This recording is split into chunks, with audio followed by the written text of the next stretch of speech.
जय श्री राम दोस्तों, आइए जानते हैं गुरु और गुरु की महिमा के बारे में। एक बार की बात है, नारद जी भगवान विष्णु से मिलने गए। भगवान ने उनका बहुत ही सम्मान किया और जब नारद जी वापस गए तो विष्णु जी ने लक्ष्मी से कहा, जिस स्थान पर नारद जी बैठे थे उस स्थान को गाय के गोबर से लीप दो। जब विष्णु जी की यह बात कह रहे थे तब नारद जी बाहर ही खड़े थे।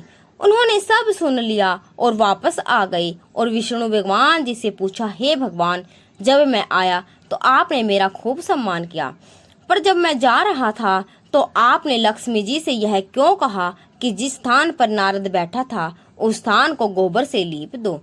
भगवान ने कहा, हे नारद, मैंने आपका सम्मान इसलिए किया क्योंकि आप देव ऋषि हैं और मैंने देवी लक्ष्मी से ऐसा इसलिए कहा क्योंकि आपका कोई गुरु नहीं है, आप निगुरे हैं।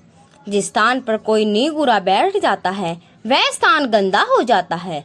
यह सोचकर नारद जी ने कहा, हे भगवान, आपकी बात सत्य है, पर मैं गुरु किसे बनाऊं? श्री नारायण बोले, हे नारद, धरती पर चले जाओ, जो व्यक्ति सबसे पहले तुम्हें मिले उसे अपना गुरु बना लो। नारद जी ने प्रणाम किया और चले गए। जब नारद जी धरती पर आए तो उन्हें सबसे पहले एक मछली पकड़ने वाला मछुआरा मिला।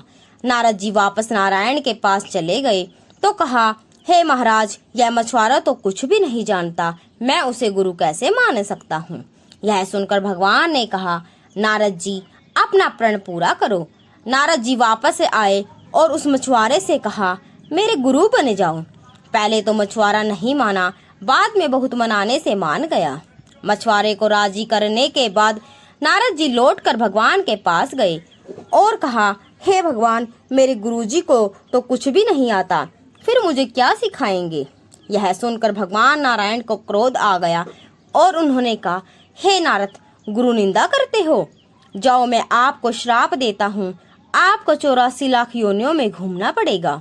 यह सुनकर नारद जी ने दोनों हाथ जोड़कर कहा, हे भगवान, इस श्राप से बचने का उपाय भी बता दीजिए। भगवान नारायण ने कहा, इसका उपाय जाकर अपने गुरुदेव से पूछो।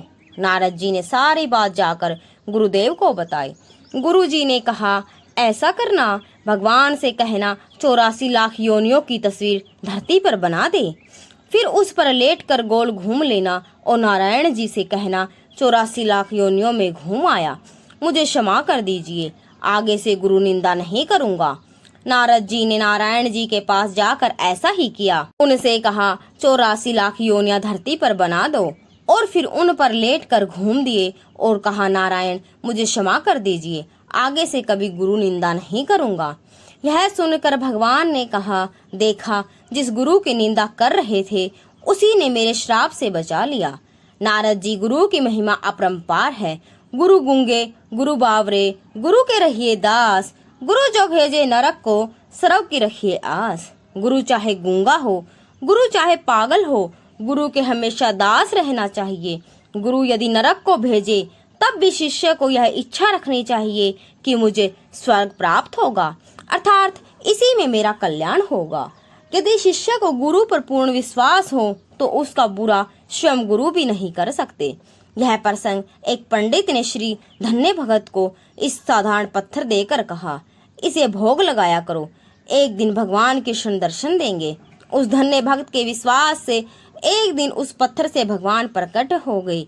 फिर गुरु पर तो वचन विश्वास रखने वालों का उद्धार निश्चित है। तो दोस्तों, आज की वीडियो आपको पसंद आई तो वीडियो को लाइक और चैनल को सब्सक्राइब जरूर कीजिए। जय श्री राम, जय श्री कृष्ण।